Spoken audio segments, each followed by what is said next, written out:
Assalamualaikum warahmatullahi wabarakatuh. Salam sejahtera buat kita semua. Salam, Om Swastiastu, Namo Buddhaya, salam kebajikan. Balik lagi di channel YouTube Afif Safi, pakar bola mengomentari sepak bola dengan kebahagiaan sebenarnya ya. Dan sebahagia melihat permainan dari Fermin Lopez, sebahagia melihat Frenkie de Jong menjadi starting, sebahagia melihat Barcelona memiliki 0 shoot on target. Ya, ini bahagia yang satir, bahagia yang sarkas. Ya, semoga semua dalam keadaan sehat walafiat. Ya, balik lagi di channel YouTube Safi, pakar bola mengomentari sepak bola dengan kebahagiaan. Hari ini gue akan membahas tentunya seputar Barcelona yang kalah berhadapan dengan Real Sociedad di kandang Sociedad dengan skor 1-0, dengan statistik yang sangat buruk, dengan rotasi yang sangat tidak berjalan sesuai rencana, dengan plan-plan yang monoton. Akhirnya kita nemu titik lemah dari Barcelona, akhirnya kita nemu kesalahan-kesalahan atau PR-PR yang harus diperbaiki oleh Barcelona. Tapi untuk saat itu Barcelona tetap berada di puncak klasemen di atas Real Madrid, walaupun Real Madrid baru saja menang lawan Osasuna. Jadi banyak meme yang beredar buat teman-teman ya yang follow TikTok gua atau main TikTok atau di X atau di Instagram tentang Real Madrid, Real Sociedad, Real Madrid, Barcelona dan Osasuna. Ada meme yang bilang pada dimainin di situ kayak Osasuna menang lawan Barca 4-2, Barcelona menang lawan Madrid 4-0, tapi Madrid menang lawan Osasuna dengan skor 4-0. Dan dia setelah itu membuat question, ada pertanyaannya adalah yang jago sebenarnya siapa? Gue bilang kalau dari tiga-tiganya tim ada yang kalah, berarti nggak ada yang jago. Yang terjadi cuma Barcelona kalah sama Osasuna, Osasuna kalah sama Real Madrid, Real Madrid kalah 4-0 tanpa balas oleh Barcelona. Ya, jadi nggak usah dicari yang jago siapa, nggak ada yang jago, kalah semua. Semua bisa kalah, tapi Real Madrid kalah 4-0 tanpa balas oleh Osasuna. Barcelona masih bisa cetak gol 2 lawan Osasuna. Ya, dan sementara Real Madrid nggak ngelawan. Itu ya, tapi Real Madrid, selamat sekali lagi buat Real Madrid atas kemenangan lawan Osasuna. Terus Vini juga mencetak hat-trick. Dan ada satu back baru, Asensio namanya itu, dan Lunin tentunya ya yang memberikan assist ya, satu-satu memberikan assist. Asensio assist buat Bellingham, Lunin assist buat Vinicius. Jadi sebelum gue bahas Barcelona, gue bahas singkat tentang Real Madrid. Walaupun Real Madrid menang 4-0, tapi ada beberapa pemain doang yang gue ngelihat kayak dia ngedengerin, entah dia nggak dengerin pelatih atau dia emang ngerti skema. Ya, Jude Bellingham adalah orang yang bisa breaking the line atau coming from behind, yang bisa menerima umpan dari entah ada direct pass dari back atau direct pass dari kiper. Jadi sebenarnya tugas ini tugas striker nomor 9. Cuma karena Bellingham ini memang improvisasinya luar biasa, dan Thierry Henry juga bilang sebenarnya Bellingham ini mengambil tugas striker atau alias Mbappe-nya ini yang nggak bisa berperan banyak sebagai striker. Jadi Madrid mainnya masih monoton. Ya gue ucapin selamat buat Real Madrid, gue respect.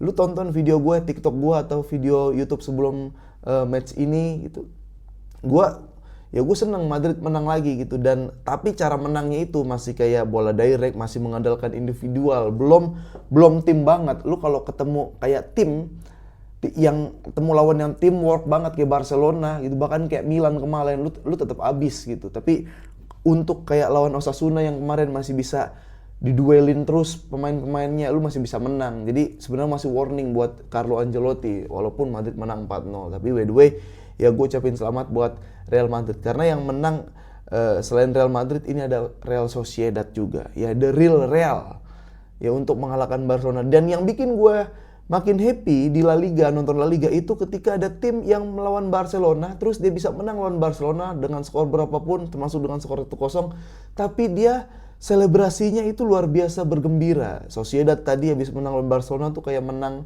Liga Champions, kayak menang sesuatu yang belum pernah dimenangkan, diraih gitu. Itu gue happy. Secara tidak langsung itu pride buat La Liga juga, pride juga buat Barcelona. Ya kenapa bisa seperti itu? Karena emang Barcelona lagi on form banget dan lagi susah dikalahin, dan akhirnya tumbang juga sama Real Sociedad. Sekali lagi respect buat Real Sociedad bisa menjaga keunggulan ya. Dan di YouTube gue bilang kalau Barcelona kalau bisa emang ketinggalan dulu lalu comeback.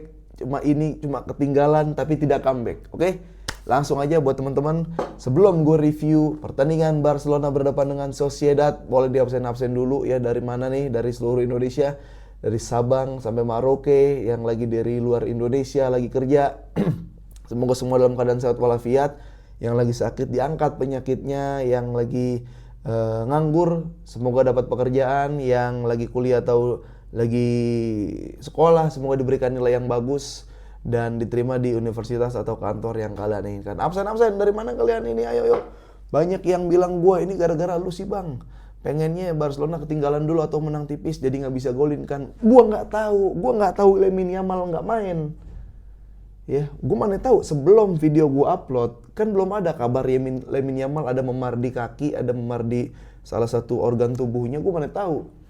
Ya, yang jelas apa yang kita pelajari dari kekalahan Barcelona, kalian boleh komen ya. Apa saja dengan kekalahan Barcelona berhadapan dengan Sociedad, apa yang kalian pelajari? Kalau dari gua mau Frenkie de Jong ini belum bisa buat starting line up. Apalagi kapten utama belum bisa. Biarin Rapinya dulu. Ya, biarin Pedri Casado langsung Olmo di depan. Ya. Pelajaran kedua, jangan taruh Fermin Lopez di flank. Ya, karena gue tahu yang dimaksud oleh Hansi Flick ketika mainin Fermin Lopez di flank kanan, dia selalu inverted ke tengah biar overload atau biar extra striker sama Lewandowski. Dan Konde ini bisa leluasa untuk overlap, maju mundur. Yang nggak tahu, yang Hansi Flick kecolongan adalah dia kagak tahu kalau dari sisi kiri Sociedad masih ada Oyarzabal, masih ada pemain yang cetak gol. Jadi apa yang terjadi? Konde terkesan kerja sendiri di sisi sebelah kanan, di bawah Konde kerja sendiri, di atas Konde kerja sendiri. Fermin Lopez terlihat mediocre. Dan Fermin Lopez juga, gue pelajarin bahwa Fermin Lopez ini juga nggak bisa jadi starting line up. Dia masih ada di usia atau dia masih ada di posisi seperti saat 2 tahun lalu Rodrigo di Real Madrid. Rodrigo di Real Madrid ada beberapa pemain yang memang nggak cocok untuk starting line up. Tapi pemain tersebutlah yang ketika masuk menjadi subs, dia menjadi catch player, dia menjadi pembeda di situ. Ya, jadi sekali lagi, gua sangat tidak menginginkan Fermin Lopez bermain sebagai starting line up, apalagi dia bermain sebagai flank. Ya, kita menjadi ngelihat orang yang ada mediocre. Kita ngelihat cuma orang mediocre yang ada di lapangan, yang cukurannya bagus. Tuh, Fermin Lopez. Ketika dia main bola di kanan, dia lagi nggak dapat bola, bingung mau ngapain. Tambah-tambah ketika dia dapat bola, makin bingung. Alhasil apa? Kita yang nonton bingung, nih orang ngapain di lapangan. Itu yang terjadi oleh Fermin Lopez. Gue sangat tidak menganjurkan.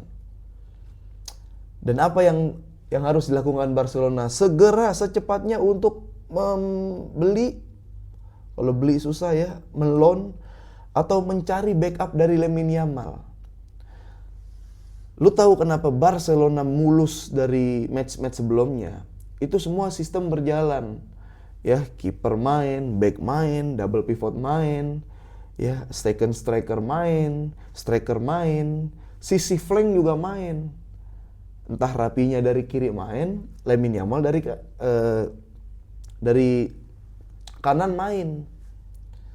Ini nggak ada, ya. Rapinya di sebelah kiri, kurang support dari Balde dan nggak terlalu leluasa. Ternyata karena nggak ada pengumpan di situ. Bola nggak nyampe sering ke Rapinya, bola nggak sampai sering ke Lewandowski. Dan nggak ada orang yang bisa 1 lawan 1. Biasanya itu adalah tugas-tugas flank atau itu adalah tugas midfielder, attack midfield, atau bahkan sekaligus tugas dari back sayap walaupun kejauhan. Cuma Balde semua main lagi underperform. Udah jujur aja, semua main underperform. Rapinya underperform, Lewandowski underperform. Ya, Fermin Lopez bingung. Pedri pun nggak ada yang support, cuma yang menonjol itu ada Casado. Konde kesian, maju kejauhan, ya lagi keteter, kejauhan lagi. Iñaki Peña ada beberapa save. Walaupun ini gue sangat menyayangkan keputusan wasit ketika Lewandowski mencetak gol. Buat lu yang taunya bola dari highlight, buat lu yang taunya bola dari live score, ya melek buka skor Barcelona 1-1, lu harus nonton memang matchnya. Dan lu akan setuju sama gue kalau itu harusnya gol. Karena apa? Yang pertama, review dari VAR itu nggak sempurna, nggak perfect ketika mereview Lewandowski. Dan akhirnya ada muncul meme sejauh ini ya, gue berani mengatakan kalau itu gol. Akhirnya bukan muncul meme, ada muncul barang bukti yang menyatakan bahwa nggak ada bagian tubuh dari Lewandowski yang berada di belakang pemain Real Sociedad ketika menerima bola. Dan harusnya itu gol sejauh ini. Ya, terlepas dari itu, kalau itu gol pertama, permainan akan terbuka pasti. Tapi memang sangat disayangkan ini yang cetak gol duluan akhirnya Sociedad, sehingga kita harus hormati, kita harus respect sama kedisiplinan pemain Sociedad, bro. Pemain Sociedad ketika Barcelona build up dari belakang, dia high press tinggi. Bola udah lewat nih, ya dari high press mereka, udah Barcelona keluar dari tekanan, dia nggak ngambil bola, dia turun mid, bahkan cenderung low block. Dan low blocknya ini disiplin. Ya, tadinya 4-4-2. Ya, ketika transisi bertahan jadi 5-4-1. Itu tinggal geser-geser doang tuh 5-4-1. Dan kerennya lagi Sociedad sekarang Barcelona sampai tidak memiliki shoot on target. Barcelona 0 big chance, Barcelona 0 shoot on target. Jadi dia tidak memiliki peluang. Tidak ada spekulasi Olmo jauh, biasanya ke arah gawang tapi jauh. Lewandowski nggak ada pengumpan, Lewandowski nggak ada yang supply, nggak ada yang manjain Lewandowski. Pedri ke dia sendirian, bok-bok. Ya Fermin Lopez bingung dengan bingungnya. Rapinya pun ketika Rapinya megang bola 3 orang udah marking di situ. Jadi apa yang dilakukan oleh Sociedad ini udah berhasil banget dan ini menjadi anti Barca sih menurut gua. Dia golin duluan, ketika bola di depan dia high press, ketika dia turun dia low block, bahkan dia drop back, dia nggak ambil bola, cuman geser-geser doang. Bahkan ketika lagi bola bergulir di tengah, dia man to man marking, 1 orang di cover. Jadi jalur-jalur passing dari Barcelona tuh udah ditutup. Jadi Barcelona itu cukup kesulitan untuk mengoper bola karena pemain yang muncul, pemain yang terlihat itu di press oleh Sociedad. Itu. Jadi kedisiplinan Sociedad membawa kemenangan buat Sociedad. Itu sih. Selain dari Barcelonanya yang kehilangan Lamine Yamal ya. Itu. Di babak pertama ya main ngacak lah. Ya. Pressing Sociedad bagus, transisinya cepat, ketika low block Barcelona nggak bisa ngapa-ngapain. Ya, Frenkie de Jong muter dan fisik dia belum sempurna untuk seorang gelandang menurut gua. Untuk seorang atlet profesional, Frenkie de Jong ini belum tersedia. Tolong dipikir lagi Hansi Flick, lu kan concern banget sama muscle. Ya lu lihat lah Frenkie de Jong seperti itu. Setelah itu lagi-lagi gue nggak terlalu setuju Frenkie de Jong Casado ya, mending Pedri Casado. Jadi dia mobile di depannya, sekalian langsung Dani Olmo. Ya, jadi kalau udah kayak begini, makanya gue bilang gue pengen Barcelona menang tipis. Kenapa? Biar tahu caranya gimana menang kalau pertandingan lagi alot. Tapi dia belum tahu gimana caranya menang lagi alot. Makanya ya jangan sampai kebobolan duluan berarti kan. Berarti yang harus dilakukan Hansi Flick adalah kalau mau rotasi minimal menang dulu, minimal gol dulu. Tapi yang dilakukan Hansi Flick adalah rotasi dan eksperimen. Nah, ini yang buat Barcelona kalah dan kelihatan bingung di lapangan. Itu pertama dari Barcelona ya. Dan Ansu Fati harusnya dengan effort dia, etos kerja dia yang tadi kita lihat, itu harusnya memang lebih bisa dapat menit bermain ya. Apalagi kalau Barcelona lagi nggak ada flank. Ini flank ngaruh banget. Harus ada tetap dalam satu klub tuh pemain yang bisa ngelewatin 1 lawan 1, pemain yang bisa duel. Karena nggak ada Lamine Yamal, turun tuh kepercayaan diri si Rapinya, turun tuh kepercayaan diri si Lewandowski. Jadi itu Rapinya harus percaya diri seperti biasanya dan Ansu Fati harus bisa diberikan menit bermain apabila kalau lagi nggak ada flank. Karena Pau Victor ya untung-untungan aja lah dimasukin bisa golin. Gavi pun belum klop lagi main sama Barcelona gitu. Jadi kita nggak bisa mengandalkan Gavi, kita nggak bisa mengandalkan Pau Victor. Yang ada tuh harapan kalau mereka yang main gitu. Itu yang terjadi. Ya, jadi apa yang harus dilakukan Barcelona? Pertama ya gue mau ngelihat Szczęsny masih main. Jangan sesekali startingin line up Frenkie de Jong, dia sebagai kapten utama belum mumpuni banget fisik sebagai pemain profesional.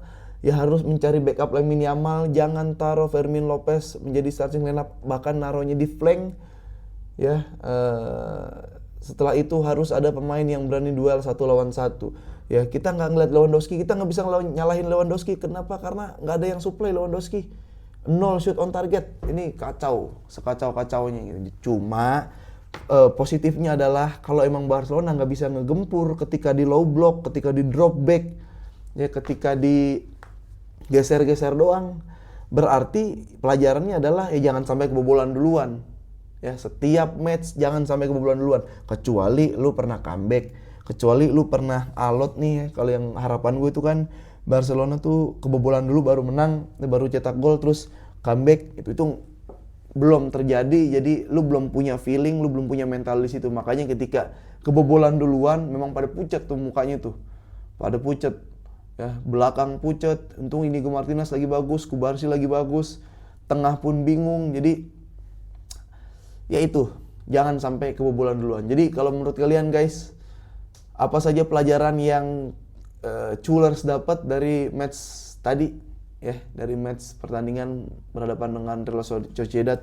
Di luar Sociedad memang tadi yang gue bilang transisinya gila-gilaan, bagus banget. Di atas dia nge-press, high press, bola nyebrang dikit dia low block, bukan mid block lagi, low block turun semua. Jadi 5-4-1, geser, bola lagi di tengah, dia langsung man to man marking. Itu gila banget sih. Dan 1-0 kayak gini dia bisa cetak 1 gol dan bisa raih 3 poin. Barcelonanya pun lagi banyak error. Ini hal yang wajar ya. Ini hal yang wajar yang sekali lagi gue katakan, gue pun respect dengan kekalahan ini. Selamat buat Real Sociedad dan selebrasi pemain Sociedad, selebrasi dari fans Sociedad itu mengartikan buat gue bahwa ternyata emang Barcelona pride-nya ini lagi gede banget ya. Gue seneng La Liga seseru ini dan kondisinya Barcelona masih ada di peringkat atas. Tapi kita tahu ada beberapa pemain Madrid yang cedera, Eder Militao cedera ya, diganti Asensio, dan ya mudah-mudahan semoga semua cepat sembuh ya yang lagi cedera. Tapi gue ngeliat tadi Sociedad itu kayak gue ngeliat Atletico Madrid 2014 kayak bro. Itu kuat banget, kokoh sekokoh-kokohnya ya. Jadi itu. Nah, ini masih ada match La Liga, terus masih ada Liga Champions, tapi jeda internasional dulu. Ini ada waktu 2 minggu. Gue tetap bakal ngonten ya, apapun kontennya. Gue main bola, gue ngevlog bareng Koci, ntar gue datengin Afif Gavi, gue datengin Barca Bandidos atau About Manis La Masia atau Barca Staff. Jadi kalian siap-siap aja teman-teman. Dan gue terima kasih sekali lagi yang udah begadang, yang udah nonton live gue, yang udah nonton YouTube gue, yang udah like, komen, dan subscribe. Di-share, bagiin ke teman-teman dari Chulers lainnya, fans Barcelona, pecinta La Liga lainnya. Yang fans Madrid mau datang juga nggak apa-apa, nggak ada masalah. Dan pertanyaan gue satu sebelum gue tutup closing ya, Manchester City habis kalah 4 kali beruntun. Real Madrid juga habis kebantai Barcelona 4-0 tanpa balas. Real Madrid habis kalah 3-1 dengan AC Milan. Ya, tapi Real Madrid kalau kalah ada yang bilang Ancelotti ini miskin taktik. Ya, walaupun kalahnya sama Barca, sama Milan, klub papan atas. Tapi Manchester City kalah 4 kali beruntun. Yang pertama dia bukan Manchester United, makanya nggak rame. Dan yang satu lagi pertanyaan gue, Pep Guardiola. Ancelotti kalau Madrid kalah dibilang miskin taktik. Tapi kalau Pep Manchester City kalah, apa sebutan yang layak buat Pep Guardiola? Oke, komen aja di sini ya. Sekali lagi, Pakar Bola, Karbol Karbolmania, ini bukan cuman gua ngomong lu dengerin, tapi lu juga berhak beropini, berargumen, dan berpendapat. Silakan komen di kolom komentar. Sampai ketemu lagi di match-match berikutnya, di episode-episode berikutnya dari Pakar Bola. Salam sehat, Karbol Mania. Vamos!